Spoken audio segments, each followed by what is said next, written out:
Welcome to Jesus Changes Everything, a daily podcast dedicated to providing a fresh look at the ancient and glorious truth that Jesus not only reigns, but is busy about the business of bringing all things under subjection, that celebrates the wonder and the glory that he has been given all authority in heaven and on earth.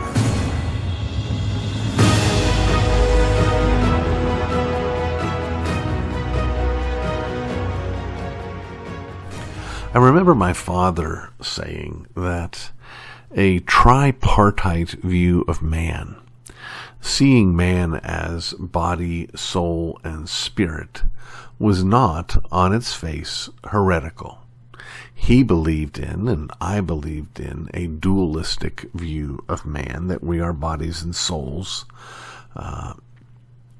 but other people believe body, souls, and spirit, and in itself, that's not a denial of any kind of essential doctrine of the Christian faith. So he would say, you're not a heresy if you embrace a tripartite view of man. He said, but more often than not, where you find a tripartite view of man, you will also find some other sort of heresy. My theory about what typically happens is this, that we develop a view of man as body, soul, and spirit, and we take one of those three parts and we kind of make it less us. It's a part of us, but it's not the essential us, and that's sort of where we want to then hide our sin. It reminds me, if you will, of one of the ironies of the behavior of Gnostics. Gnostics back in the day were those who said the world is icky, the physical is icky, and bad.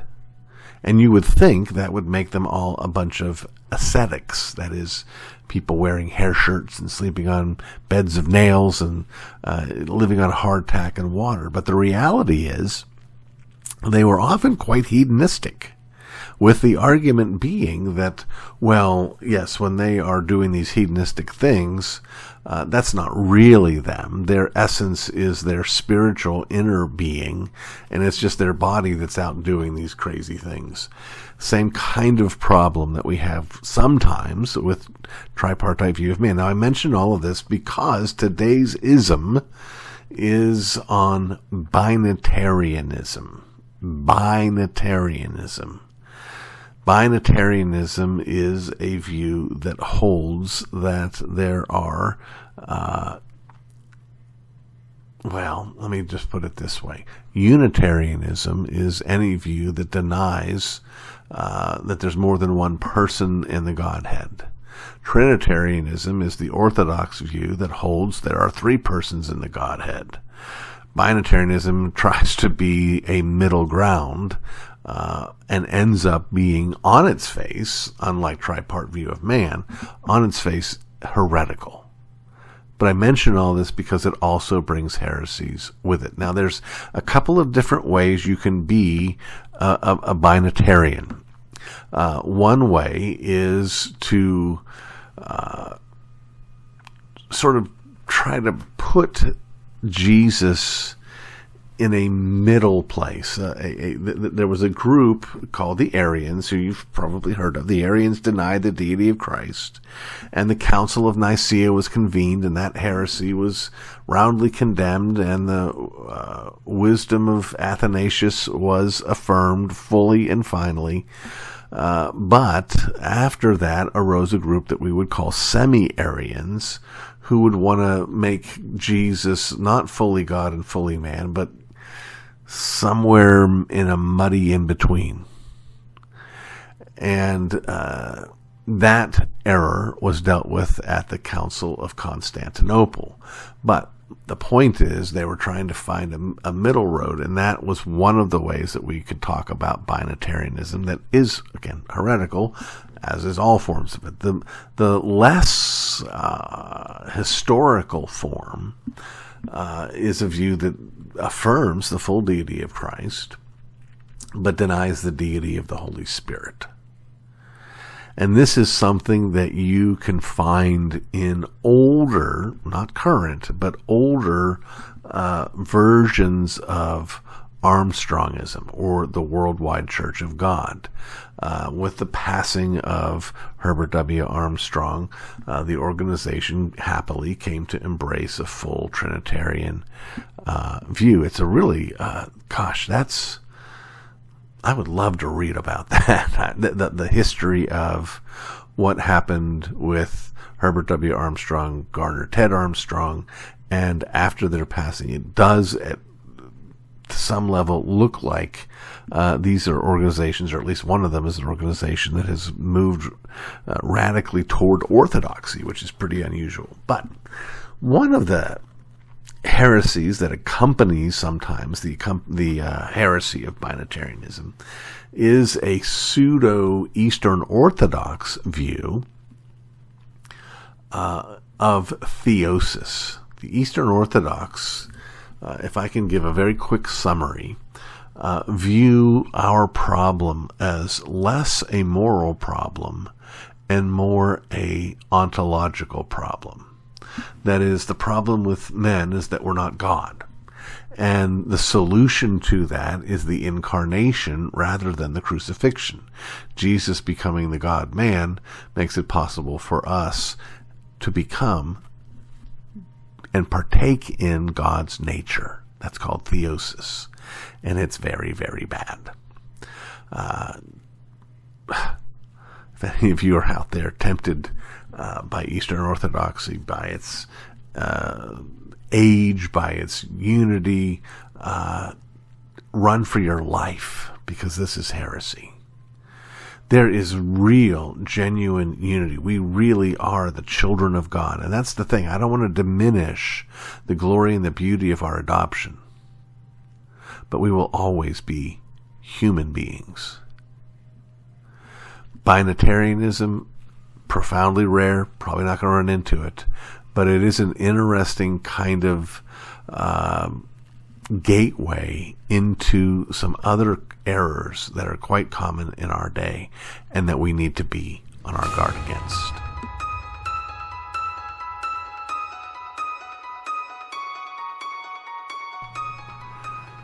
It shouldn't surprise us that there are so many heroes that we never heard of.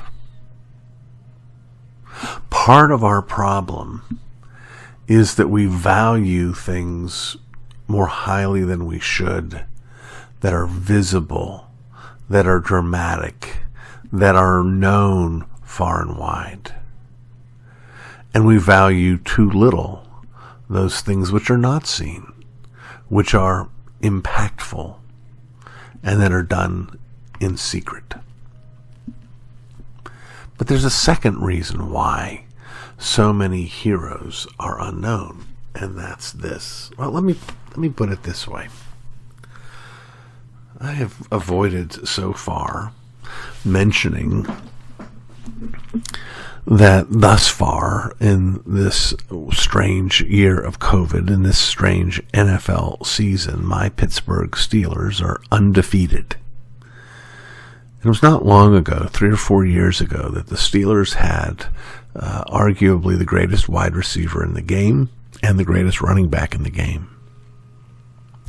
And they never got very far in the playoffs. Both of those guys are gone. Still playing, but gone. And this year, we have a team that's a team. We have 4 wide receivers, none of whom are in the top 10 in any statistical category, because all of them are in the top 25, if you see what I'm saying. They're sharing, and they're at peace. That's what a real hero does. A real hero is someone who helps the team, doesn't seek to make a name for themselves. Well, today's hero, in Heroes You Never Heard Of, is not going to be named. You're not going to be able to track him down and let him know that I was talking about him, because I'm not going to tell you who he was. But I'm going to tell you what he did. This fellow, who is a hero to me, sent a gift to Dunamis Fellowship. Dunamis Fellowship is that ministry that oversees many things, including this particular podcast. And, as you know, if you've been listening faithfully, every week, once a week, I have a segment dedicated to asking for your support, for your partnership. That's not what this segment is. Instead, this is a segment in which I'm giving thanks to this fellow who gave this gift. Now, this gift was large enough to move the needle significantly for Dunamis. We're not done. We're not still in a place where I'm able to draw a salary from this work, but it is a significant gift. And don't think that that means that what makes this fellow a hero is that he has deep pockets and he shares. Because the reality is, he doesn't have deep pockets. Just like the widow's mite, this fellow gave out of his lack, not out of his plenty. He has started his own business, and that business is struggling, in large part because of COVID-19. But he believed that God encouraged him to give out of his need and to give to the work of Dunamis Fellowship. He trusted God. And honestly, friends, that's where the heroism comes. It's not that it helps Dunamis, though it does. This is a guy who manages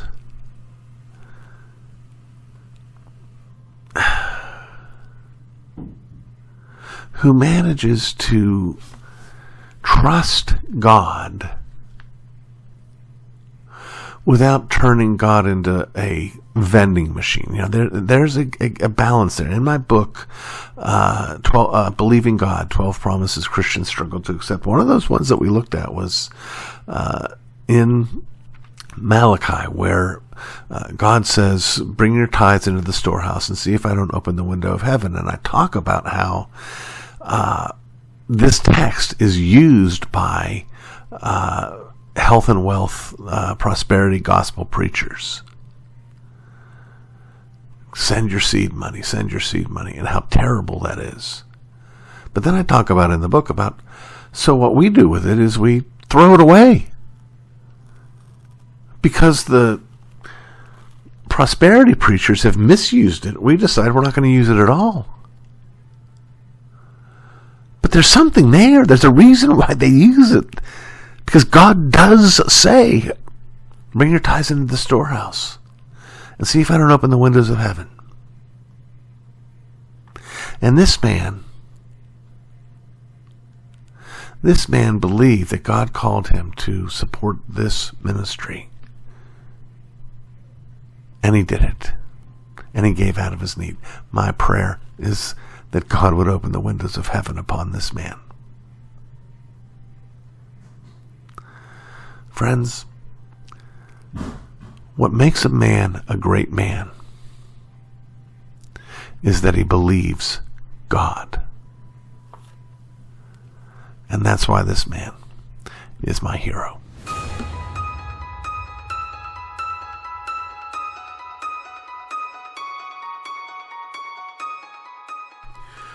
I don't much care for physics.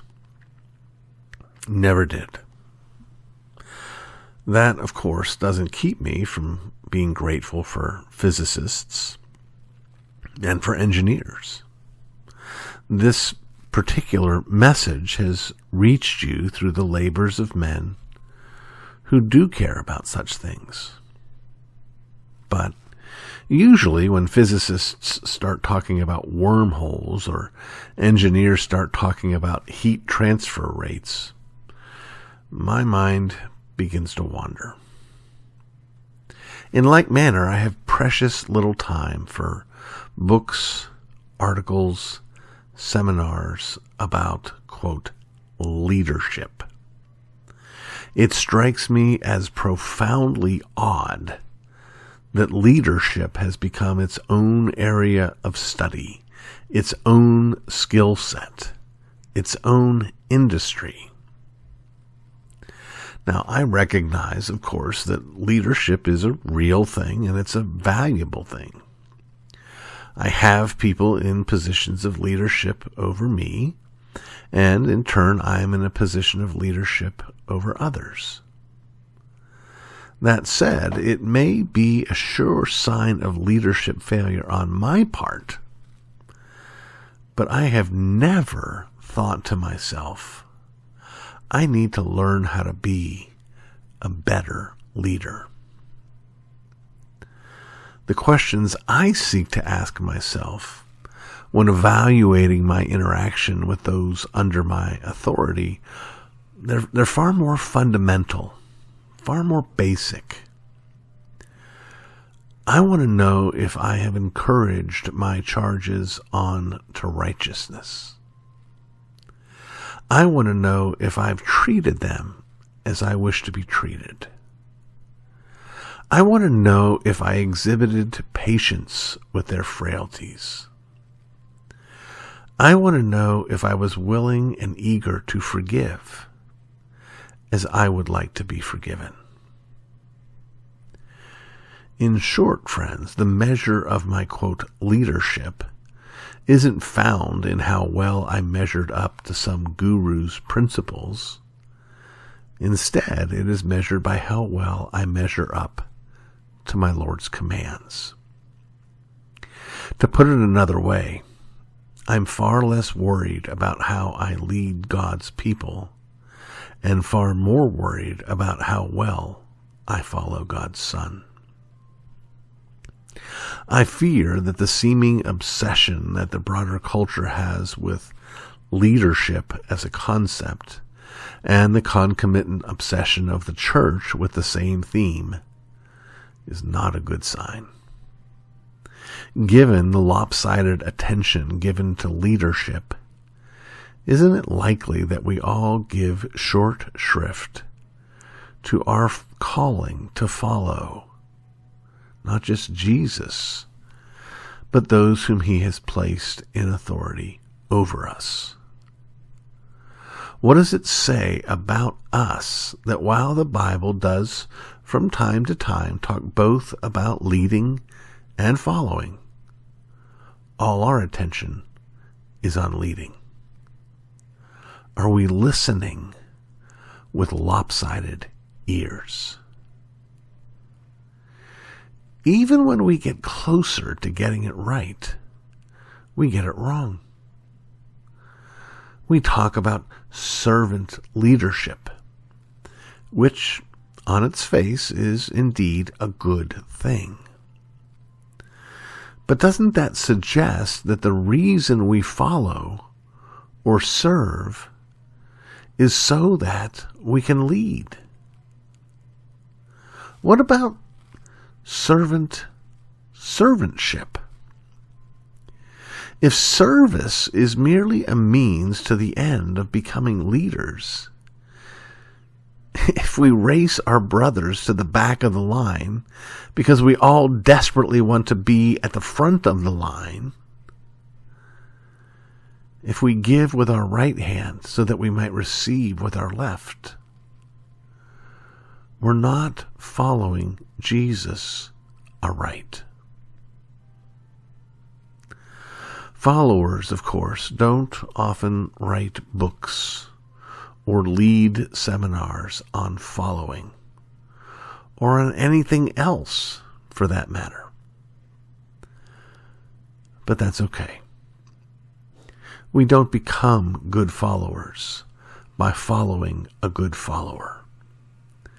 We become good followers by following the one good leader. You've been listening to the Jesus Changes Everything podcast, a production of Dunamis Fellowship, the teaching outreach of Dr. R.C. Sproul Jr. If you've enjoyed this podcast, we encourage you to subscribe, which you can do at all the usual outlets, to tell your friends, and to spread the word. To learn more about the work of Dunamis Fellowship, please visit rcsproulJR.com. And join us next time on Jesus Changes Everything.